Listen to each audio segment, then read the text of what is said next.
Bienvenue dans Infirmières de novice à experte, le balado qui accompagne les étudiantes en soins infirmiers et les jeunes infirmières dans leur parcours professionnel. Nous sommes Sylvie et Karine, deux enseignantes passionnées par la formation des infirmières de demain. Dans chaque épisode, on explore les défis, les apprentissages et la réalité de la profession infirmière. Que vous soyez encore étudiante ou que vous débutiez votre carrière, nous sommes là pour vous guider et vous inspirer à devenir une experte dans votre pratique. Alors mettez vos écouteurs, prenez un café et c'est parti pour un nouvel épisode de Infirmières de novice à expert. Bonne écoute! Salut Karine! Salut Sylvie! Hey, je suis contente, on se voit en vrai aujourd'hui pour notre podcast. Oui, c'est vraiment excitant de te voir aujourd'hui parce que ça faisait longtemps qu'on ne s'était pas vu. Comment tu vas? Ça va super bien. Donc, puis on va travailler un sujet aujourd'hui, je pense qu'il est encore plus important de se voir en vrai parce qu'on va parler des émotions. Les émotions qu'on a en stage. Oui. Je trouve ça important qu'on soit ensemble parce que c'est un sujet quand même qui est sensible, qui pourrait être émotionnel. Fait que je trouve ça le fun qu'on se voit en vrai pour parler de ça, définitivement. Ce qui m'a amené, moi, à vouloir parler de l'émotivité chez les soignants, c'est mes étudiants qui me disent « Là, il faut que je me fasse une carapace, Karine. Là, il ne faut pas que je me fasse toucher par ces patients-là là, parce que je suis trop sensible. » Puis ça m'ébranle vraiment beaucoup quand ils me disent ça. T'as-tu déjà entendu ça? Oui, j'ai entendu ça souvent. Et souvent en début de pratique. Ou quand c'est des moments avec des patients où c'est plus un peu plus touché, où on ne sait pas trop, on doit-tu intervenir, on doit-tu assister avec les patients, avec la famille, on doit-tu s'éloigner. Donc, on dirait qu'à un moment donné, on ne sait plus où on va se mettre. Là. Donc, oui, effectivement, il faut parler de ça parce que les émotions font partie de la vie. Oui. On a des situations, des fois, qui sont impromptues dans nos stages ou lorsqu'on travaille, puis qu'on soit une jeune infirmière, qu'on soit une plus vieille, il y a des choses qui viennent nous toucher plus que d'habitude, ou peut-être des choses que moi, ils vont me toucher, puis que toi, ils ne te toucheront pas. Ah, souvent, c'est ça. Bon, on ne sait pas pourquoi ça nous touche. Des fois, on sort d'une chambre, on ne sait même pas pourquoi on est ébranlé, mais il y a quelque chose qui a résonné, on n'est pas capable de mettre le doigt dessus, mais définitivement, ça m'apporte plein d'émotions. Puis ça peut être très difficile à gérer en début de pratique ou comme experte, là, je pense. As-tu des trucs que tu donnes à tes étudiants par rapport à ça, justement, quand ils ressortent d'une chambre, puis des fois, ils sont comme tout déconstruits, puis ils ont de la misère à parler, ils ont les larmes aux yeux?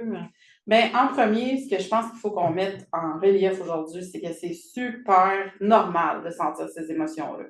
Fait que de normaliser que même si on est des soignants, même si on est dans des situations difficiles et tout ça, pour moi, c'est pas vrai qu'il faut se mettre une carapace. Fait que souvent, c'est ça que je leur dis parce que quand ils sortent de la chambre émotionnés, on va dire ça comme ça, soit très fâchés, soit très tristes de questions devant eux avec leurs patients ou peu importe, et ils se sentent coupables. Puis là, ils se disent, mais je ne devrais pas me sentir comme ça.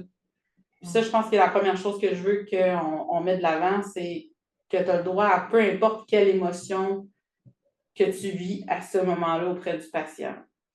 Pour moi, ça, c'est vraiment important.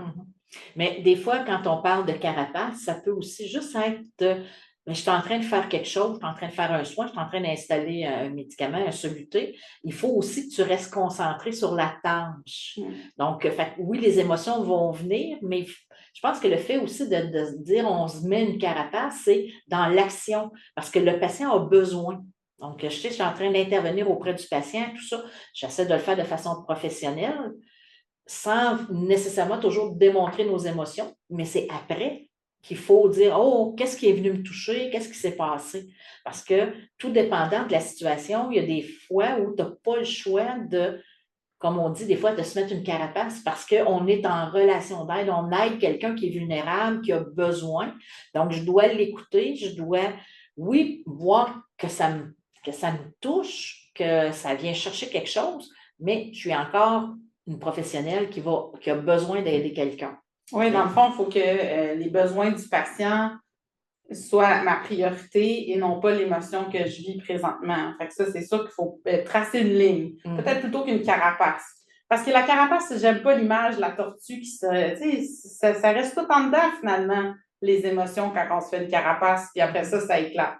Oui. Moi, c'est le même que je vois ça. Fait que c'est peut-être l'image de la carapace, mais c'est important d'être fonctionnel dans la chambre et de gérer ses émotions. En fond, l'émotion est valable, mais il faut que tu apprennes à bien la moduler à certains moments durant tes soins.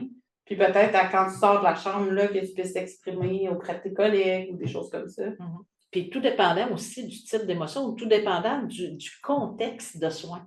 Tu sais, tu travailles avec le patient, il va recevoir une mauvaise nouvelle, tu vas le faire verbaliser, il pleure, il est choqué. Oui, ça vient te chercher, mais tu as le droit aussi d'avoir un peu de peine en même temps que lui. Et puis, en continuant à le faire verbaliser. Tu travailles en soins palliatifs, bien, ça se peut que que tu pleures avec le patient parce que tu n'es pas nécessairement en train de faire un soin, tu es plus en accompagnement.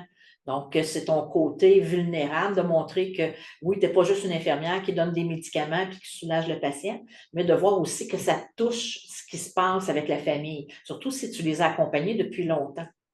Mais quand on accompagne des patients, peu importe le contexte, que ce soit en soins aigus ou en soins palliatifs, peu importe, on construit une relation avec eux. On peut s'attacher à certains patients. C'est quoi ta perception là, de ça quand on dit il ne faut pas que je m'attache à mes patients, il faut que je mette cette limite-là? Ben, moi, je ne suis pas d'accord à ne pas s'attacher parce que ça fait des soins plus humains. Plus on va avoir une relation à long terme avec nos patients, c'est normal qu'on s'attache. On va avoir plus d'affinité avec certains. Il y a un patient qui va ressembler à notre mère, à notre grand-mère, à notre grand-père, à une personne qu'on a aimée aussi. Donc, Oui. puis d'autres patients qu'on va peut-être avoir moins d'affinité aussi, fait qu'on va peut-être moins s'attacher. Ça ne dit pas qu'on ne donnera pas les meilleurs soins, mais on n'aura pas la même affinité. Mais oui, ça va nous toucher parce que des fois, on a des patients en résidence en CHSLD qui vont être là 6, 7, 8 ans. Bien, si tu restes 6, 7, 8 ans à côtoyer toujours les mêmes personnes, veux pas, tu vas t'attacher. C'est sûr. Puis c'est sûr qu'à un moment donné, bien, il va falloir se détacher parce que la vie va se terminer. Donc, l'épisode de soins va se terminer, mais oui, ça va nous faire de quoi. Puis c'est vrai qu'il y en a qui viennent nous chercher davantage, même après toutes les années qu'on a. Je suis sûre que toi aussi, tu as des patients qui t'ont touché davantage, que tu te rappelles encore. Ah, c'est sûr. Moi, en plus, en début de pratique, là, je vois encore leur visage à certains patients. Il y a des patients qui marquent notre parcours. Les premières fois qu'on a, par exemple, un code bleu, donc un patient qui doit être réanimé. Pour moi, c'était une situation vraiment nouvelle. Là. On n'avait pas un endroit où je ne travaillais pas dans un milieu où est-ce qu'on faisait beaucoup de codes. Puis quand le patient il souffrait avant, avait un certain statut clinique finalement qui nécessitait peut-être pas de réanimation, mais que ça n'avait pas été discuté avec la famille. Donc, on avait fait des soins de réanimation chez ce patient-là, alors que, dans le fond, ça n'avait juste pas été discuté. Donc, une situation très grise, on va dire ça comme ça. Je me rappelle d'être sortie de là très, très ébranlée, puis de me rappeler de ce patient-là qui souffrait déjà beaucoup, qu'on avait essayé de réanimer avec une... Ça m'a habité là, vraiment beaucoup. Puis quand tu restes pris avec ça, puis l'enjeu, c'est que moi, je ne trouvais pas ça normal de vivre ces émotions-là. Mes collègues, tu sais, ça n'avait pas été discuté beaucoup. On était toutes parties faire le reste de notre tournée, tout comme si rien s'était passé finalement, alors qu'on vient tous de vivre quelque chose de difficile. Ou peut-être que c'était juste difficile pour moi, ça se peut aussi. Mais c'est important de le mentionner et d'avoir le soutien de notre équipe. J'étais rentrée chez nous, j'étais pleine d'émotions encore. Alors que chez nous, peut-être qu'il n'y a pas les bonnes personnes pour m'épauler là-dedans non plus parce qu'ils ne savent pas ce que j'ai vécu à l'hôpital. Je trouve que c'est important que nos CPI et nos infirmières ils comprennent que c'est correct de verbaliser cette émotion-là que tu as vécue avec ta collègue ou avec quelqu'un dans le milieu de soins. Parce que c'est là que tu vas avoir ton soutien. On a tous vécu la même chose. C'est important de verbaliser. Puis que quand quelqu'un pleure au poste, que ça ne soit pas vu comme négatif, qu'elle n'est pas assez forte, elle n'est pas dans le bon milieu, elle est trop fragile. Ces discours-là, c'est pas la bonne place parce qu'on est humain, comme tu dis. Exact. Puis de ressentir des émotions, puis d'être plus à fleur de peau parce qu'on a aussi tout un bagage personnel. Donc, des fois, une situation qui va te sembler bien anodine, tu vas dire, ben voyons donc, pourquoi tu t'emportes comme ça pour une situation? Bien, ça peut être, c'est en train de lui faire vivre des choses qu'elle vit à la maison. aussi ou que des gens proches d'elle sont en train de vivre et ça vient nous chercher encore plus. Puis les émotions, bon, ça se contrôle à un certain niveau, mais quand ça arrive, ça ne demande pas à arriver. C'est là, puis ça arrive. Après ça, il faut être capable d'aller chercher le pourquoi. Et puis peut-être de travailler dessus, mais c'est normal. Puis c'est normal quand tu as un premier décès d'avoir de la peine, puis, ou des fois de ne pas être en accord avec la décision, soit de, tu sais, on parle d'aide médicale à mourir de ce temps-ci. Il y en a beaucoup de patients qui décident de l'heure de leur mort. Puis, il y a des étudiants qui me disent ouais, mais c'est pas correct, c'est la vie, puis il faut continuer. Et ils sont tristes de ça, puis ils ont de la difficulté à faire leur rôle d'infirmière, d'accompagnement, parce que ça devient chercher dans leur valeur. Donc, c'est là où il faut travailler sur nous et de dire, ouais, essayer de rationaliser, je pense, la situation. Donc, oui, mon émotion, mais aussi de se mettre dans la place de l'autre. C'est ça, être empathique, hein? De se mettre à la place de l'autre et dire, pour son bien, c'est sa décision, c'est elle qui veut ça. Donc, oui, ça me rend triste, mais il faut que ça me rende heureuse pour elle. Donc, c'est des façons aussi d'essayer de voir des fois des choix déchirants qui vont arriver, qui viennent nous prendre au dépourvu puis qu'on ne sait pas trop comment agir avec ça. Puis, des fois, on est vraiment pris au dépourvu. Donc, des fois, c'est même pas une situation aiguë où est-ce qu'on rentre dans la chambre, justement, le patient est en train de se faire réanimer ou est en train de mourir. Là. Des fois, c'est plus léger que ça, on s'entend. Là. Ça peut être que tu rentres dans la chambre, qu'il y a un patient qui a subi un AVC, puis tu le regardes, puis tu sais pas pourquoi sa situation touche la dynamique familiale.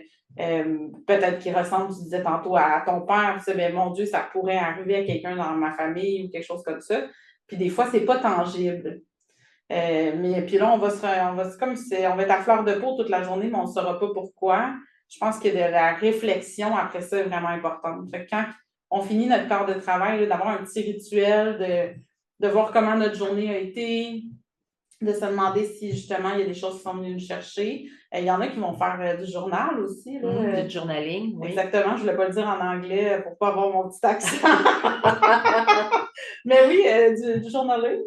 Non, mais ça peut être vraiment le fun de juste écrire ce que tu as pensé, puis après ça, c'est de l'introspection, c'est du cheminement. Que ça soit quelque chose qui t'a ébranlé ou juste pour, après tous tes corps de travail, juste de débriefer un peu finalement avec toi-même plutôt que de ramener ça à la maison. Je pense que l'enjeu, il est vraiment là quand on est très émotif. Il ne faut pas que ça devienne un lourd sac à dos à traîner avec nous. Il faut se trouver une petite routine. Exact. Ouais. Puis, c'est dans les deux sens, c'est nos émotions avec nos patients, mais nos émotions qu'on amène de la maison. Oui. Tu sais, des fois, on a des situations qui sont difficiles. On est en processus de séparation. On a quelqu'un dans notre famille qui est malade, que ça ne va pas bien. On vient de recevoir un diagnostic qui vient nous scier les deux jambes. Il faut continuer à les travailler. Puis, c'est pas à nos patients non plus à gérer nos émotions. Donc, ça aussi, il y a ce côté-là émotif, lorsqu'on arrive sur notre corps de travail, d'être capable pas de faire une coupure complète, mais de dire, OK, ça, c'est mes problèmes, ça m'appartient à moi. Les patients n'ont pas besoin de connaître ma vie non plus, mais ils n'ont pas besoin que je sois de mauvaise humeur parce que je viens d'avoir une mauvaise nouvelle. Moi, je dis tout le temps, prends ton petit baluchon, mets toutes tes choses dedans quand tu rentres travailler. Puis dis là, pour le prochain 8 heures, je suis là pour mes patients. Mes émotions, ce que j'ai de difficile à vivre dans ma vie, bien, je les mets dans le petit baluchon, je les mets sur le bord de la porte. Et là, je vais aller travailler. Donc, je vais essayer volontairement de ne pas y penser. Parce que de toute façon, je suis en train de travailler, je ne peux rien faire, je ne peux pas changer la situation, je suis au travail. Donc, de dire, OK, mes émotions à moi, je les mets de côté, puis je me concentre sur mes patients. Donc là, ça va être vraiment de structurer ta journée pour ne pas avoir à penser à ce qui s'est passé ou qu'est-ce qui va t'attendre quand tu vas retourner chez vous. Donc, ça, c'est un élément aussi à prendre en considération. Fait que quand tu as fini ton travail, ben là, tu vas reprendre ton petit baluchon, tu vas reprendre tes émotions, puis tu vas continuer. Ah, j'ai beaucoup d'admiration, Sylvie, si tu es capable de faire ça. Moi, on dirait que le baluchon, je le traîne tout le temps un petit peu, mais sachant ça de moi, tu sais, que j'ai de la misère à faire cette coupure-là, je pense juste de reconnaître que je suis fragile aujourd'hui, d'en faire part à mes collègues, par exemple, de dire, là, aujourd'hui, je me sens plus borderline, tu sais, si je te fais signe, peut-être que j'aurai besoin de toi. Donc, des fois, juste, c'est de reconnaître qu'on est plus fragile, puis après ça, ben, durant notre journée, justement, les choses vont se mettre en place, puis on va se rendre compte qu'on est capable d'avancer malgré ce petit baluchon-là qu'on traîne, là, parce que des fois, c'est pas facile de laisser ça au pied de la porte, là, mais on veut mettre de l'avant de notre patient, on veut être sécuritaire. Fait que je pense qu'il faut reconnaître notre petite fragilité à ce moment-là. Bien se connaître finalement au travers de c'est important. nos soins. Puis ton petit baluchon, ben, c'est aussi lorsque tu es avec des patients. Tu sais, avec des patients où justement, tu as un patient qui t'a touché, il peut y avoir une situation qui a dégradé aussi, puis que ça n'a pas bien été. Il te dit que tu n'étais pas bonne, que tu n'étais pas une bonne infirmière. Là, tu retournes avec ça, ce bagage-là. Okay? En sachant, et les patients peuvent aussi nous démolir. Des fois, c'est volontaire, d'autres fois, c'est pas volontaire non plus. C'est une patiente qui souffre de démence puis qui vient dire que tu n'es pas belle, que tu n'es pas fine, que tu ne sers à rien puis que tu ne veux pas te voir. Ça vient te toucher. Mais il faut le relativiser pour dire, ben, c'est sa maladie, c'est pas moi. Ce n'est pas moi comme personne. C'est ce que je représente comme infirmière. Tu sais, je suis une infirmière, donc c'est la représentation de l'infirmière à qui elle vient de donner ces éléments-là, et non pas moi comme personne. Donc, pas moi comme Sylvie, mais moi comme infirmière qui donne des soins. Donc, ça aussi, ça aide beaucoup à diminuer l'impact que ça peut avoir, parce qu'on parle de choses qui sont tristes, mais il y a des fois, il y a des choses qui sont choquantes. Oui. Hein? Donc, de l'amener puis de dire, on ne faut pas le prendre personnel. Hein? On doit se faire respecter aussi de la même façon. Fait que tous ces éléments-là, quand j'ai fini mon quart de travail, je devrais aussi prendre le temps, comme tu disais, là, de faire du ménage un peu là-dessus, mais de remettre ça dans le petit baluchon, puis de le laisser à la même place, puis de prendre les notes.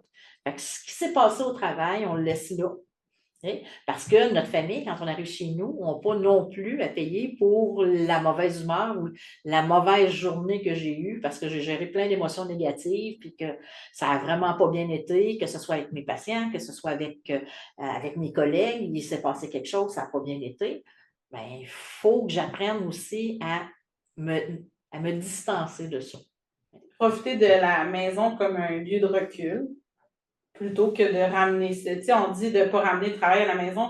Je ne suis pas sûre que, tu sais, encore une fois, que c'est possible de laisser un baluchon complètement, mais de ne pas le laisser teinter dans notre dynamique familiale. Donc, de se permettre d'avoir ce recul-là avec notre conjoint, notre famille, peu importe où si on est seul, même notre animal de compagnie, que quand je suis là-bas, c'est quand je suis chez nous, c'est mon air, là, c'est à moi, c'est ma zone de paix où est-ce que je peux me poser puis prendre ce recul-là que j'ai besoin avec le travail. Parce qu'on fait quelque chose de vraiment pas difficile, de vraiment pas facile, pas difficile. C'est pas ça. Oui, mais c'est difficile sur plein de points. Puis quand on commence comme infirmière, c'est encore plus difficile parce qu'on gère tout un paquet d'émotions. Du bon, du moins bon, du difficile, du je ne sais pas quoi faire avec ça, je n'ai pas fait la bonne chose, j'ai fait une erreur. Donc, ça, c'est toutes ces émotions-là. Tu sais, tu viens de faire une erreur grave qui a des conséquences au patient. Il n'en meurt pas, mais il y a une bonne conséquence. Comment tu te sens? C'est tes émotions qu'il faut que tu ailles chercher. Fait que là, as-tu besoin en plus de piler sur la tête que je ne suis pas bonne, je ne suis pas ci, je ne suis pas ça, parce que ça, c'est facile de partir de cette cassette-là. Ah oui. Donc, il faut dire, wow, une minute, là, oui, j'ai fait une erreur, OK, on va en pleurer un coup, on va s'excuser, on va être tout mal, mais il faut que tu continues ton corps de travail aussi. Donc, ce côté-là, fait qu'il y a plein, les émotions, ils nous suivent en arrivant le matin, puis ça se finit quand on se couche le soir, il y en a tout le temps. Donc, il faut, je pense, être capable de se trouver des trucs. As-tu des trucs pour justement évacuer ça, ce trop-plein-là, au lieu des fois de faire payer ta collègue ou faire payer ta fille ou ton mari ou ton conjoint?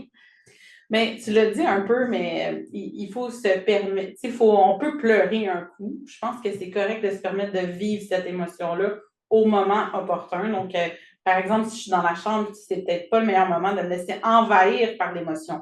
Je peux vivre l'émotion, mais l'envahissement, par exemple, au niveau avec mon patient, ne sera pas optimal. Mais une fois que je suis sortie de la chambre, là, si j'ai quelques minutes, je peux faire signe à ma collègue, là, dire là, j'ai besoin de te parler de quoi, là, c'est tough. Puis moi, le meilleur milieu où est-ce que j'ai travaillé, c'est quand je sortais d'une chambre, ma collègue, j'avais même pas besoin de parler, puis elle me regarde dans les yeux, puis elle fait Oh, OK. Elle te serre la main, elle dit T'es-tu correct? Bon, peut-être que je suis correcte, puis c'est juste ça que j'avais besoin, parfait, mais sinon, on va prendre un 5 minutes, on débriefe ensemble, puis juste d'enligner nos flûtes ensemble, puis qu'on ait le temps là, que j'aie le temps de sortir. Parce que des fois, c'est juste ça qu'on a besoin, l'émotion, c'est qu'elle sorte. Fait qu'une étudiante sorte de la chambre, me dise là, Karine, je suis triste, puis je fais OK, go, pleure un bon coup, là. Tu sais, on n'est plus dans la chambre, tu as du temps, tu peux aussi aller aux toilettes, prendre une pause pour toi. Puis si c'est le temps qui manque parce qu'on est dans une situation d'urgence, on n'a jamais, on manque jamais de temps, tu sais, finalement. Tu as juste besoin de 2-3 secondes pour te recentrer. Fait que tu arrêtes, tu prends 2-3 respires, là, puis après ça, tu fonces. Même dans une situation d'urgence, je pense que c'est facile, pas facile, pas ça que je veux dire. C'est possible de se recentrer, puis de prendre quelques secondes pour faire comme, OK, là, je sais que c'est tough présentement. Prends 2 respires, on écoute, on ressent qu'est-ce qui se passe, puis après ça, on fonce dans la prochaine étape. Tu sais. Puis là, on parle de nous avec nos émotions aussi, mais voir nos collègues. Tu sais, il y a on le voit des fois, là, oh, puis ils rentrent, là, puis ça n'a pas bien été pour moi cette nuit, ou il s'est passé quelque chose à la maison, ou des fois, ils vont ressortir de la chambre, ils sont blancs, ou ils sont rouges de colère. Donc, d'aller les voir aussi, parce qu'eux aussi ont besoin de faire sortir le trop-plein. Fait que juste de dire, ça va-tu? T'as-tu besoin? Veux-tu qu'on aille en parler? Veux-tu m'en parler? Puis des fois, ils vont, parce qu'ils ne sont pas capables, c'est bloqué, c'est non, pas de suite. Ouais. Il faut le respecter. Mais d'être à l'écoute. Donc, on va peut-être la surveiller peut-être un peu plus. Puis peut-être une demi-heure, 3/4 d'heure après, quand c'est un peu plus calme. Tu veux-tu qu'on aille parler de ce qui s'est passé? As-tu besoin d'en jaser? Des fois, ils n'en auront pas besoin. Mais s'ils ont besoin, ben, tu vas au moins avoir ouvert la porte pour qu'elles puissent évacuer le trop-plein.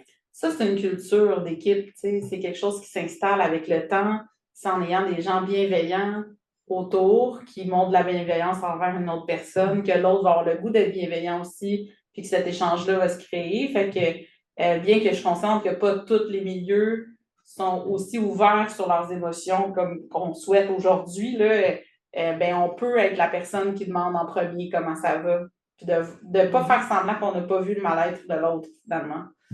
Des fois, on reste en surface, puis tu sais. Oui, des fois, on se met les œillères parce qu'on n'a pas le temps. Parce que là, on a de l'ouvrage, on a ci, on a ça. Puis, ben elle, à chaque fois, il faut toujours prendre 2-3 minutes pour l'aider, puis pour la rassurer, puis tout ça. Ben oui, elle en a besoin. Parce que peut-être qu'elle a sa confiance en elle n'est peut-être pas suffisante parce qu'elle commence. Puis ça fait 12 000 fois qu'on lui dit qu'elle n'est pas bonne, puis qu'elle n'est pas si. Puis là, le patient vient d'y dire quelque chose, puis que là, c'est comme le trop-plein. Là, ça vient de craquer et c'est difficile. On le sait, lorsqu'on commence, c'est difficile. Les stages sont difficiles. Les premières semaines, même la première année, lorsqu'on est infirmière, c'est difficile. Fait que déjà, juste le travail, puis après ça, on vient rajouter les émotions du patient, des situations qui vont faire en sorte qu'à un moment donné, c'est comme presto, hein, ça va sortir, il faut que ça sorte parce que sinon, ça va exploser. C'est ça, plus on le sort par petits coups, plus on ne se rend pas à l'explosion de la carapace au travers de l'air. Fait qu'il faut justement normaliser la chose, verbaliser nos émotions quand c'est le temps, pour éviter que j'accumule tout dans mon gros sac à dos, dans ma carapace ou tous les autres exemples qu'on a donnés depuis tantôt, puis que ça éclate. Si on veut normaliser un peu ces émotions-là, est-ce que tu es à l'aise de nous dire qu'est-ce qui résonne pour toi un petit peu plus dans les soins ou qu'est-ce que tu trouves, justement pour montrer que même avec l'expérience, finalement, on a probablement des choses qui nous touchent encore. Est-ce que tu es à l'aise de nous partager qu'est-ce que toi te rend plus émotive dans les soins? Ce qui me rend le plus émotif, c'est toutes les problématiques avec les enfants. Ouais. Okay? Donc, dès qu'il va y avoir quelque chose, un enfant maltraité, ça vient me chercher parce que j'ai eu déjà des expériences. Puis on dirait que parce que je suis mère, puis pourtant je suis quelqu'un qui est capable de fermer ses émotions rapidement, puis d'être fonctionnel. Mais dès qu'il y a des enfants dans une situation, j'ai beaucoup de difficultés. Mhm. Ça vient me chercher, je viens larme à l'œil facilement, le poil, ses bras rapidement, et il faut que je me parle pour dire, bon, OK, présentement, je suis en maudit, je suis en maudit de la situation, OK, mais la situation ne m'appartient pas. Oui. Les sentiments m'appartiennent, mais la situation ne m'appartient pas. Donc, il faut que je dise, OK, je mets mon chapeau d'infirmière, puis de professionnel, et là, je vais faire la situation. Mais je le sais que je suis vulnérable à ça. Mhm. Donc, il faut faire attention. Il y en a d'autres que ça va être sur d'autres situations. Moi, c'est vraiment cette problématique-là. Tout ce qui est injustice.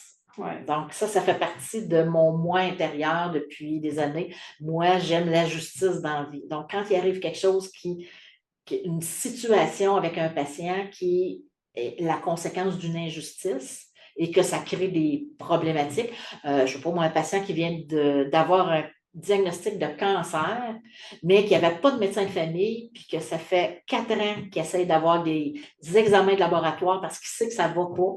Puis là, au bout de 4 ans, il se fait hospitaliser, puis il se fait dire, j'ai un cancer en phase terminale. Ça vient me chercher. Oui. Ça m'enrage et ça vient, parce que je me dis, on aurait peut-être sauvé sa vie. Okay? Donc, pour moi, ça, c'est des injustices.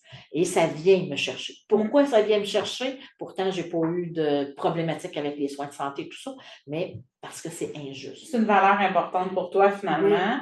Oui. Puis déjà, de connaître que pour toi, cette situation-là, ça te choque un petit peu plus, bien, déjà, en rentrant dans la chambre, tu peux être conscient que tu risques d'être plus à fleur de peau, puis tout ça, puis t'ajuster en conséquence durant ton soin. Oui, puis surtout de ne pas faire alliance avec mon patient. Ah Parce oui, que c'est pas ma situation, c'est la sienne. Oui, c'est enrageant, mais je ne peux pas me permettre comme infirmière de dire vous avez donc bien raison, puis vous auriez dû avoir un médecin de famille, puis embarquer dans ça. Je le pense, mais je ne peux pas le dire. Mais c'est parce que ça ne m'appartient pas. Ça appartient au patient. Donc, oui, c'est frustrant, c'est choquant, ça vient me chercher, mais il faut quand même que je reste professionnelle. Donc, c'est toutes des petites choses comme ça qu'il faut, plus on se connaît, bien, c'est sûr qu'en vieillissant, on se connaît davantage, mais d'aller chercher ces éléments-là. Okay? Donc, puis on doit toujours rester professionnel. Les médecins ne sont pas tous compétents, mais on n'a pas le droit non plus de le dire à nos patients. Le médecin que vous avez, ben, peut-être que si vous aviez un autre médecin, vous auriez peut-être eu d'autres examens ou d'autres traitements. Ça aussi, ça vient nous chercher comme professionnels. Donc, c'est pas nécessairement le patient, c'est l'entourage. Donc, ça vient nous chercher. Pourquoi ça vient nous chercher? Il faut aller creuser. Puis, quand on en est conscient de choses qu'on ressent, on va y faire plus attention. Oui.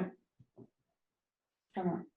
Toi, est-ce que tu as eu des choses qui viennent te chercher davantage? Bien, c'est sûr. Vous savez que je travaille en milieu de soins palliatifs. Bon, c'est sûr que je me fais souvent demander si c'est difficile, ce milieu-là. Puis je pense que c'est un milieu quand même assez doux par l'acceptation de l'émotivité derrière le soin.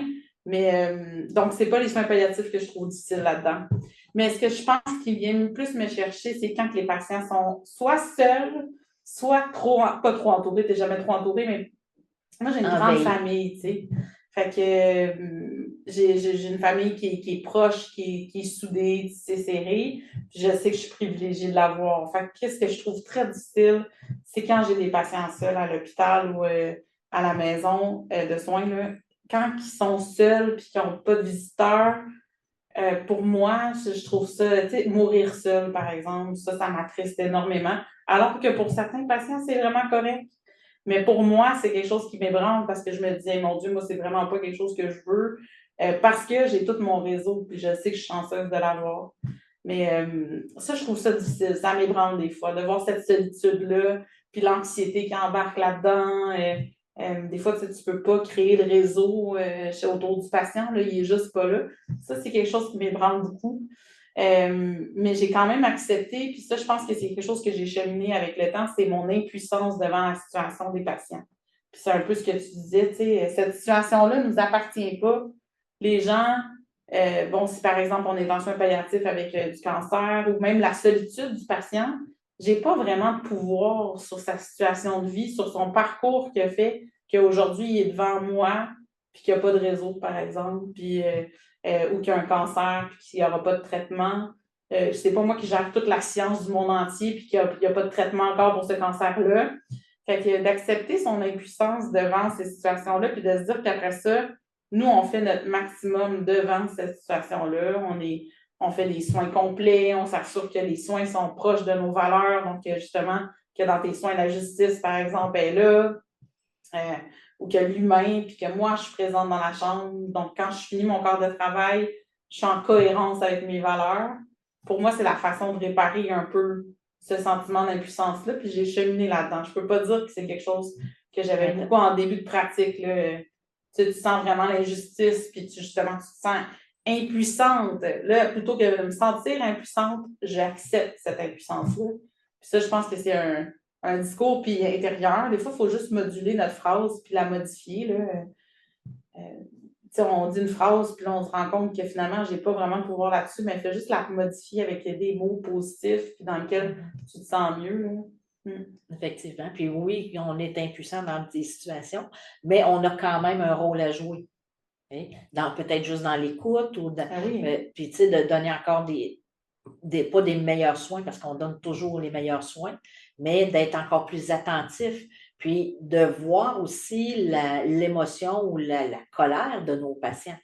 Donc, cette colère-là n'est pas toujours dirigée, elle est dirigée vers nous, mais elle ne nous appartient pas non plus. C'est pour ça qu'il faut être capable de mettre cet élément-là ou ce paravent-là de dire, oh, OK, le patient, il est triste, il est choqué, il est en colère. Oui, mais c'est moi qui reçois, mais c'est moi comme infirmière et non pas comme personne. Puis, cette colère-là, je pense que les patients, quand ils le font, c'est que c'est une soupape, donc ils veulent évacuer. Et des fois, de façon inconsciente, va vraiment venir t'attaquer dans ton plus profond. Ils viennent vraiment chercher quelque chose. Donc, si il y a quelque chose, ben toi, tu es brune avec les cheveux longs, puis ça, j'ai ça, mais il va venir essayer de venir t'attaquer sur une caractéristique ou sur quelque chose pour que tu puisses peut-être répondre et là, lui donner la justification de dire, là, maintenant, je vais déballer mon sac. Donc, c'est une façon, dans les communications, on le voit souvent. Donc, il faut faire toujours attention de ce côté-là, de dire, la détresse de mon patient me crée des émotions, mais je ne dois pas lui redonner. Parce que sinon, là, on va tomber dans une escalade. Ça, le temps d'arrêt est vraiment payant à ce moment-ci. C'est justement de faire comme, OK, là, je vais compter dans ma tête là, 4 secondes au moins, ou peu importe 10 si tu veux. Mais juste de faire un stop, de prendre un respire, de te repositionner par rapport à ça, de dire, OK, là, c'est mon émotion, c'est pas celle du patient. Donc, avant de réagir, il faut que je me module, tu sais. C'est tourner sa langue cette fois dans sa bouche avant de parler, finalement. Exact. Dit d'une autre façon. Ou d'autres fois, ce qu'on peut simplement faire, c'est de faire comme si on ne l'avait pas entendu, ce commentaire-là. Hein? Donc, on continue nos soins comme si de rien n'était, ou on fait ce qu'on a à faire. Puis quand on sortira, on viendra retravailler sur nos émotions. C'est sûr que, puis des fois, on va se rendre compte que ce n'était pas dirigé contre nous. C'est très rarement dirigé contre nous. C'est dirigé contre ce que tu représentes dans l'hôpital. Oui, c'est ça. Donc, de dire, oui, regarde, il n'est pas content, il n'aime pas tel type de personnalité, il n'aime pas les hommes, il n'aime pas les femmes, il n'aime pas les rousses ou les blondes. Bon, c'est correct, mais ça ne m'appartient pas. Là encore, de dire ça appartient au patient. Puis de ne pas en vouloir au patient. Fait que, tu sais, les émotions, là, c'est. On peut avoir on en a plein de sources d'émotions. Donc, ça peut être des bonnes, des mauvaises. Ça peut être juste à cause de nous pour une situation. Ça peut être parce que c'est le patient qui nous reflète ses émotions à lui. Donc, il faut apprendre à se connaître là-dedans, à se respecter aussi. Comme jeune infirmière, on a tendance à vouloir tout faire, puis toujours bien faire, puis de tout prendre, puis à un moment donné, ben ça fait comme un presto, hein? Fait qu'on encaisse, on encaisse, on encaisse. Mais on a aussi le droit de se faire respecter. Donc, fait qu'avec des patients ou même avec des collègues qui viennent nous blesser, ben, c'est aussi humain de dire ça me blesse ce que tu viens de dire. Donc, je pense que tu ne me connais pas assez, ou peu importe. Donc, on va aller essayer de déconstruire ça, mais aussi de le nommer. Puis des fois, on a peur de le nommer. Puis des fois, c'est juste des jokes mal placés ou un petit commentaire que je n'ai même pas pensé que ça pouvait atteindre et ça vient me chercher. Il faut être en mesure de le dire. Tu sais, puis des fois, c'est pas sur le coup parce qu'on ne sait pas trop. Puis un petit peu plus tard, de dire Hey Karine, tu sais, là, quand tu m'as dit telle affaire, là, c'est venu me chercher parce que j'ai vécu telle affaire. Tu sais, on peut le dire ou juste dire c'est venu me chercher, j'aime pas ça, j'aimerais mieux que tu ne parles pas de ça. Oui. C'est pas facile de s'affirmer dans un milieu quand on commence, puis on parle beaucoup de nommer nos émotions, puis d'en parler à nos collègues, mais ça se peut très bien que notre jeune infirmière ou quelqu'un qui commence dans une nouvelle équipe se sente moins outillée, ou aussi dans le fond que elle se sente pas prête à partager ses émotions-là. Je pense que c'est correct aussi que tu choisisses de ne pas nommer les choses ou de vivre cette émotion-là juste toi, soit chez toi ou aller prendre 3 minutes dans la toilette, là, puis pleurer, puis ressortir, puis t'es correct. Ou même de ne pas le dire à ta collègue que tu n'es pas d'accord avec certaines choses. Je pense que c'est correct de ne pas tout le temps nommer les choses puis de laisser glisser des fois. Si c'est ça ton besoin, là, c'est correct aussi de ne pas nommer les choses tout le temps, je pense. Oui, mais de ne jamais les nommer non plus. Oui, c'est ça. Donc, il faut faire une balance entre les deux de oui, tu sais, il y a des choses que je vais laisser passer. C'est une fois, c'est 2 fois, c'est correct. Quand ça devient répétitif, à un moment donné, il faut aussi arrêter parce que cette émotion-là, à chaque fois que quelqu'un te dit quelque chose et que ça vient te chercher, à chaque fois que c'est redit et redit, ça vient amplifier. Oui. Donc, à un moment donné, c'est là où des fois, ça éclate. Moi, j'en ai vécu des situations comme ça, pas personnellement, mais j'en ai vu.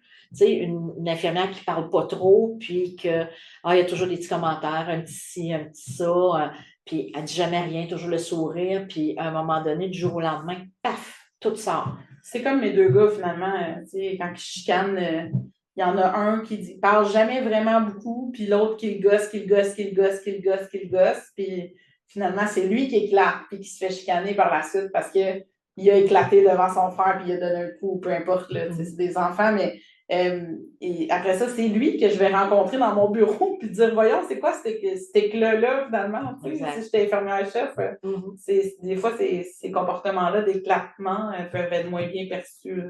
Oui, puis des fois, c'est l'accumulation. Puis si on aurait pu voir arriver ça, ou des fois, on les voit en externe, on est à l'extérieur, on les voit arriver, puis on ne veut pas trop les voir. Ça fait qu'on s'en va, puis on s'en occupe pas trop. Tout dépendant de la relation que tu vas avoir, mais tu peux aussi être plus à l'affût sans être dit, moi, je ne veux pas m'impliquer, mais je vois que c'est difficile au niveau des émotions pour elle. Ben, il y a une supérieure, puis peut-être d'aller en discuter avec la supérieure, de dire, moi, je vois cette situation-là, je ne suis pas trop à l'aise pour intervenir là-dedans. Qu'est-ce qu'on peut faire? Donc, peut-être qu'en ayant des petits signaux d'alarme comme ça, il y a peut-être quelque chose qui va se faire. Parce que de toujours encaisser avec nos émotions, de toujours ravaler ce qui se passe, ça ne va pas bien avec les collègues ou les collègues ont toujours un petit commentaire ou un petit quelque chose ou ils ne t'aident pas. Tu es un petit peu le mouton noir de ton département. Après ça, tu t'en vas voir les patients. Les patients ne sont pas nécessairement toujours fins avec toi. Il se passe une situation qui te rappelle une situation qui n'a pas bien été dans ta famille, puis c'est comme ouf, le coup de poing en face qui vient, là, à un moment donné, c'est trop. Ouais. C'est beaucoup trop d'émotions. Puis on le sait que la santé mentale, c'est tellement fragile. Ça peut basculer comme ça. On a une bonne santé mentale, puis à un moment donné, il va arriver quelque chose, puis tout va basculer. Donc, il faut préserver ça. Je pense qu'il faut se préserver entre équipes, entre amis, entre collègues, puis après ça, nous-mêmes aussi, pour justement préserver cette santé mentale-là. Bien, on télépathe, toi puis moi, Sylvie, parce que je me suis dit, je pense qu'il faut absolument qu'on parle des signaux d'alerte, dans le fond, ou de quand est-ce que justement, là, c'est trop. puis que ma santé mentale est affectée, à quel moment, parce qu'on a dit que c'est normal de vivre des émotions. Fait que là, ça, c'est pas quand je pleure une fois durant mon corps de travail que c'est alarmant, puis que je me dis je devrais pas être infirmière ou que je suis trop sensible pour faire ça, c'est pas ça, mais à quel moment on devient soucieux de notre santé mentale ou de la santé mentale d'un collègue parce qu'on sait qu'on vit des choses difficiles en tant qu'infirmière. On a nommé plein de situations qu'on pouvait vivre comme difficiles, comme infirmière, comme collègue de travail aussi, tout ça. À quel moment, là, je me dis, là, il faut que je dise à ma collègue que ça va pas, il faut qu'elle aille consulter ou que moi, j'aille consulter. Ben, des signaux d'alarme de je mange plus ou je mange moins. Je pleure tout le temps. Pas de raison. Tu sais, je suis pas en train d'écouter un film d'amour puis tu pars à pleurer, ça vient avec l'âge. Mais non, tu sais, de partir à pleurer, d'être toujours à fleur de peau, de ne pas bien dormir. Donc, je pense que le fait de ne pas bien dormir, d'avoir des idées noires. Donc, tu sais, puis les idées noires, c'est pas de dire je vais aller me jeter en bas du pont, là, mais ça vient bien avant ça. Tu sais, de pas, je suis plus bonne, puis là, de se taper sa tête, puis je suis pas bonne, j'aurais pas dû être infirmière, je suis pas ci, je suis pas ça. Un discours intérieur vraiment sombre. Son négatif, puis c'est comme une roue qui tourne, fait que plus on est négatif, plus on amplifie le problème, plus on va encore plus se dire qu'on n'est pas bonne, on n'est pas ci, on n'est pas ça. Donc, ça, c'est difficile et c'est des signaux d'alarme. Il y a plusieurs situations, il y a plusieurs ressources qui existent. Il y a des ressources sur Internet, il y a des lignes téléphoniques, il y a le centre d'aide aux employés, il y a plein de choses. Des fois, juste d'aller te faire rassurer. Et avant que ça soit trop noir, puis que tu te lèves un matin et tu dis là, maintenant, parfait, j'ai mon plan. Je vais faire ça là, tel moment, avec telle affaire. Tu sais, notre coque, là, bien, avant d'arriver là, bien, on va se poser des questions, puis on va essayer juste de nous faire soit rassurer, de dire c'est correct les émotions qu'on vit ou non, tu es rendu trop loin. Là, tu as besoin d'aide, tu as besoin d'un aide psychologique pour essayer justement de redevenir fonctionnel, puis de ne pas toujours avoir ces idées noires-là. Oui, ou de l'anxiété qui devient envahissante. Tu sais, c'est normal, la petite anxiété avant le chiffre de travail. Des fois, on a des petites boules dans l'estomac parce qu'on ne sait pas trop, surtout quand on commence, là, on ne sait jamais qu'est-ce qui va arriver durant notre corps de travail, est-ce qu'on va être assez outillé ou pas. Mais quand ça devient tu sais, tellement challengeant que j'ai de la misère à rentrer le matin, tellement que je suis anxieuse devant qu'est-ce qui s'en vient, que je me sens pas bien, que je me sens oppressée au travail aussi. Tu sais, des fois, il y en a qui se sentent lourds là, au niveau de la poitrine. Bien, ça, c'est inquiétant là, parce qu'on devrait bien se sentir de façon générale quand on travaille à l'hôpital. Même si c'est dur, qu'est-ce qu'on fait, on devrait être capable d'être en équilibre. Puis si je suis tout le temps en déséquilibre, puis je suis tout le temps dans le négatif, bien là, ça devient inquiétant. On passe le tiers de notre temps au travail. Donc, mon Dieu, oui, c'est vrai. Oui. Donc, c'est important donc d'avoir une bonne santé au travail. Puis la santé mentale fait partie de ça. Donc, dès qu'on voit qu'on n'est pas bien, on a une situation à la maison avec un conjoint, des enfants, tout ça, quand ça ne va pas bien, on le voit que ça vient tout désorganiser. Au travail, c'est la même chose. Puis même avec nos étudiants. Donc, là, on parle beaucoup avec les CPI, mais comme prof, là, on doit voir aussi ces signaux d'alarme-là chez nos étudiants. Puis de dire à nos étudiants, d'en prendre un à part, on voit que ça ne va pas, là. Donc, veux-tu en parler? Ou peut-être que tu ne veux pas m'en parler à moi parce que moi, je suis ta prof. Mais as-tu un soutien? Qu'est-ce que tu as autour comme réseau? Tu sais, juste de s'assurer qu'il y a un réseau autour. Des fois, ils n'en ont pas, ils sont démunis, ils n'ont pas de famille, ils n'ont personne autour, ils n'ont pas d'amis. Ceux-là, il faut peut-être regarder le filet de sécurité, puis peut-être de trouver quelqu'un qui va l'accompagner, qui va l'aider. Oui. Il y a des ressources au cégep pour les étudiants aussi, là. Donc, de ne pas rester seul, peut-être, avec ces sentiments-là, puis cette lourdeur-là qui, c'est une boule de neige. Plus ça va aller, plus elle va être grosse et lourde.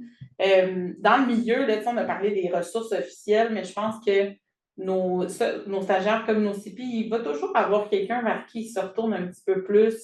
Tu sais, le mentor, quelqu'un sur le département avec qui ça a cliqué dès le début, puis tu sens que tu as quelque chose, là.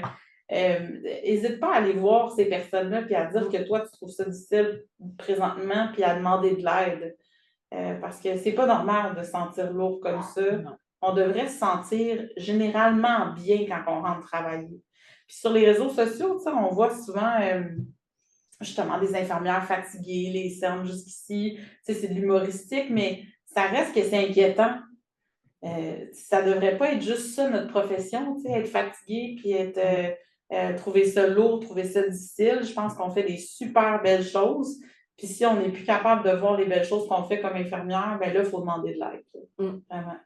Fait que nos mentors sur place, notre infirmière-chef, notre assistante, ça, c'est des beaux piliers vers qui on peut se retrouver. La conseillère en soins, par exemple. Mais ça peut être le préposé ou Oui, la préposée absolument. de ta section avec qui tu as des affinités. D'en parler avec elle, même si c'est une préposée. Elle fait partie de ton équipe. C'est pas obligé d'être une infirmière. Oui, la madame de la cafétéria a besoin. Peu importe qui. Ça peut être quelqu'un qui passe la mop, peu importe. Ouais. Quelqu'un qui est dans le même, qui travaille avec toi. Puis si tu n'en as pas de ressources, ben, le syndicat est là pour essayer de t'amener. Tu peux aller voir le syndicat de dire c'est quoi les ressources que j'ai. Ça ne va pas, c'est ci, c'est ça, j'aurais besoin de parler. Il y a des programmes d'aide aux employés, ils sont là dans tous les établissements. Donc, il faut aller chercher c'est cette pas aide-là. beaucoup utilisé, le programme d'aide aux employés, j'ai l'impression. Puis des fois, on dit ah oui, mais je veux juste avoir 1 ou 2 rendez-vous gratuits parce que tu sais, il y a un certain nombre maximum. Je pense que c'est plus qu'un ou 2, mais j'ai déjà entendu oui, mais ça ne sera pas assez parce que j'ai besoin de plus de rendez-vous. Mais des fois, on a juste besoin de 1, 2, 3 rendez-vous, juste pour se réaligner un peu, pour prendre le recul avec quelqu'un qui est outillé pour nous aider à faire ça. Puis si jamais c'est plus de rendez-vous que j'ai besoin, bien OK, on ira le chercher ailleurs. Mais en attendant, tu as accès à ce service-là assez rapidement de façon gratuite. Oui, et il faut penser que c'est externe. Ouais. Donc, ce n'est pas l'établissement comme tel, c'est les firmes externes qui font ça et c'est confidentiel. Donc, ta chef de service ne le saura pas, tes collègues ne le sauront pas. Hein? Donc, avant que tu sais, là, que la marmite, là, ton presto commence à être plein, là, puis que tu as besoin, bien, avant que tout explose, prends rendez-vous une fois, 2 fois, puis ça va peut-être se régler, elle va te donner des outils. Donc, c'est toujours difficile quand on est rendu au bout de revenir. Mais si on a juste un petit bout de fait, bien, on va revenir rapidement, puis vous allez retomber avec une structure, vous allez prendre confiance en vous, elle va vous donner des exercices, des choses à faire, puis aussi, ce qu'on disait au début, normaliser. Ouais. Que c'est normal d'avoir des émotions, puis qu'est-ce que je fais à cette heure que je les ai? Donc, on va se faire aider. On se fait aider parce qu'on a un problème de santé. C'est des infirmières, c'est des médecins qui nous aident. Bien, quand on a un problème de santé mentale ne veut pas dire qu'on a une problématique de psychiatrie. C'est quelque chose, c'est en lien avec les émotions, c'est en lien avec nos ressentis. Il faut en parler. Donc, il faut apprendre à en parler, puis si on n'est pas capable, bien, on va s'aider justement de professionnels qui vont nous aider à mettre des mots sur ce qu'on ressent, parce que des fois, on n'a même pas de mots. Oui. On est juste pogné avec la boule qui est là, puis tu sais, là, je sens une tension, je me sens tout pogné, pourquoi je suis mal, je ne sais pas. Hein? Mais ces professionnels-là sont là justement pour poser des questions, pour amener jusqu'à qu'est-ce qui t'amène comme ça? Qu'est-ce qui te trouble à ce point-là? Ça m'avait frappé, moi. J'ai invité des anciennes étudiantes récemment à venir au cégep, puis tout ça. Je parle de vous, oui, les filles. Donc, elles sont venues là, présenter avec mes étudiantes actuelles, peu importe, des nouvelles CP, nouvelles graduées. Puis, ça m'avait frappé comment ils vivaient toutes les mêmes choses dans leur intégration à la profession, les mêmes défis, justement, les mêmes difficultés au niveau des fois des émotions qu'on vit, la lourdeur du travail, s'organiser, le stress, l'anxiété avant de commencer de travailler, leur corps de travail, par exemple. Ils m'avaient tous partagé ça de façon séparée, peut-être un peu, mais quand je les ai mis tout ensemble, ils ont dit « Mais là, tu aurais dû me le dire. Je ne savais pas que tu vivais la même chose. » Puis là, c'était comme si on réalisait que tout le monde vivait la même chose. On a gradué en même temps, on vit les mêmes affaires, mais on ne s'est pas parlé. On ne s'est pas dit qu'on vivait des difficultés.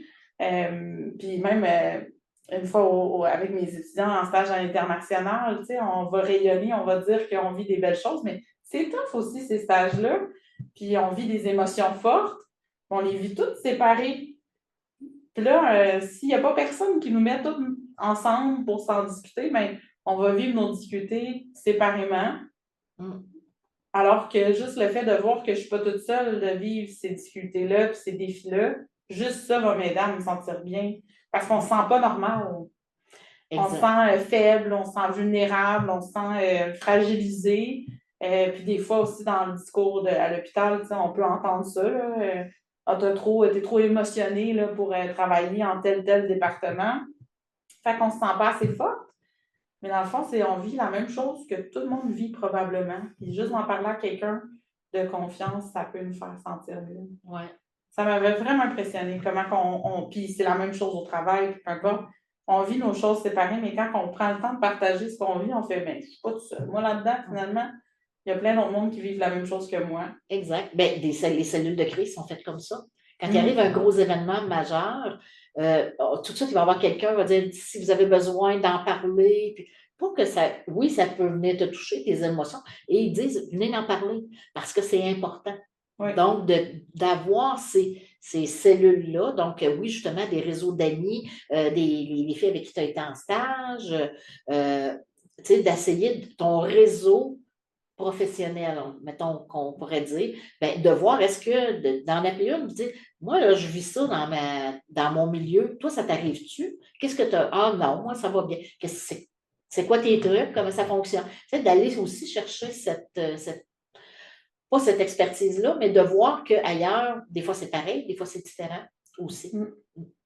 Des fois, on a l'impression aussi que ça va super bien pour l'autre, puis dans le fond, c'est une façade, ça paraît pas, on ne voit pas les intérêts. Si on s'en va en stage, là, par exemple, un peu, on a l'impression qu'on est la seule qui rush dans le groupe de stage, qu'on est la seule à avoir des besoins différents au niveau de l'apprentissage, puis que c'est plus long, puis qu'on ne fait pas des liens cliniques faciles, puis tout ça. Souvent, ça ne sera pas les mêmes défis, puis des fois, c'est la comparaison aussi qui fait mal. Il faut éviter de se comparer avec nos collègues, que ce soit au travail ou comme stagiaire, là. Dire, elle a vécu la même situation que moi, puis elle est sortie de la chambre, puis elle n'était pas ébranlée. Mais on est deux personnes différentes. On n'a pas le même background, on n'a pas les mêmes valeurs, on n'a pas la même culture, on n'a pas les mêmes choses qui résonnent, finalement. Exact. Ça ne veut pas dire que ça va résonner pour ta collègue, mais pour toi que ça résonne, c'est correct, c'est valable. Une émotion, c'est valable. C'est comment qu'elle s'exprime des fois qu'il faut moduler. Mais l'émotion est toujours valable, finalement. L'émotion, l'émotion, elle est là, de toute façon. Qu'elle soit, elle va être là. Maintenant, qu'est-ce que j'en fais avec? Et c'est comme ça qu'on apprend aussi à grandir, qu'on apprend à mieux se connaître aussi de la gestion d'émotions. On le voit avec nos ados. La gestion d'émotions, des fois, c'est difficile. Les jeunes infirmières, l'adolescence, c'est pas si loin. Là. Donc, il faut aussi qu'ils ont encore à apprendre au niveau de leur gestion d'émotions.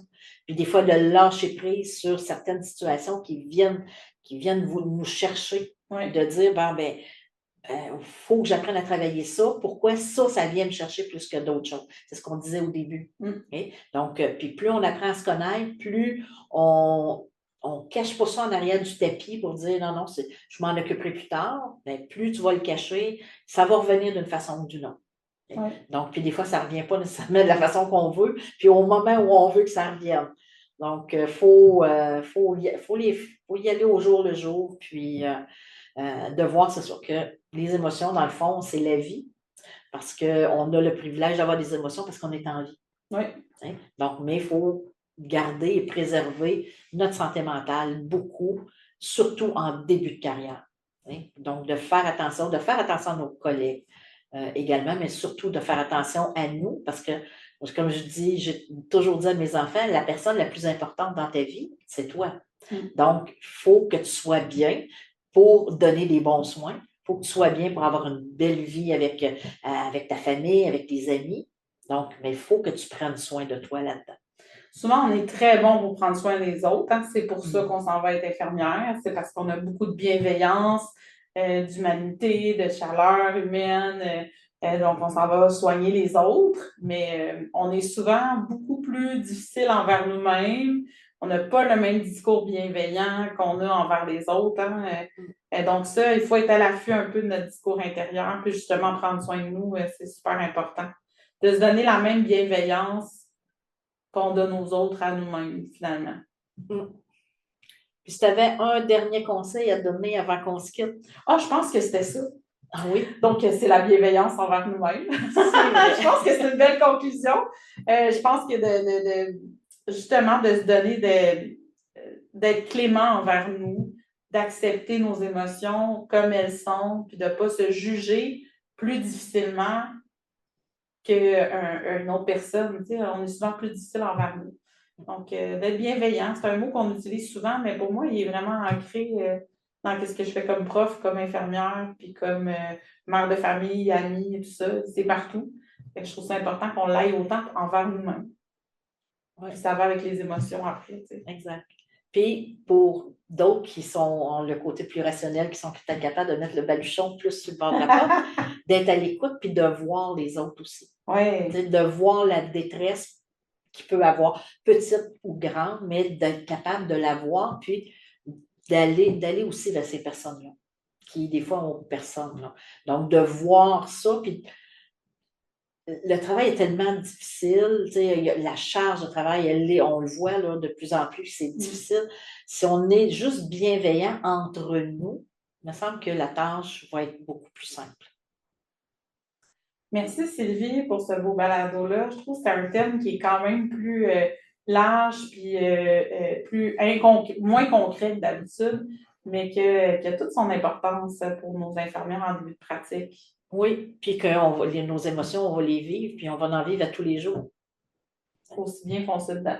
Exact. Merci beaucoup, je suis contente de t'avoir vu aujourd'hui. C'était fun de faire ça en vrai. Moi aussi, je suis bien contente. Puis on va se revoir pour un prochain balado. À bientôt. Bye bye. Et voilà, c'est déjà la fin de cet épisode. Mais pas de panique, on revient très vite avec encore plus d'astuces et d'histoires pour vous accompagner dans votre parcours d'infirmière. Rappelez-vous, que vous soyez novice ou presque experte, même Florence Nightingale a dû commencer quelque part. À bientôt et prenez soin de vous comme vous prenez soin des autres. Si vous avez apprécié cet épisode, pensez à nous laisser un 5 étoiles ou un commentaire. Ça nous fait toujours plaisir d'avoir de vos nouvelles. Merci de faire grandir la communauté de Novices à experts.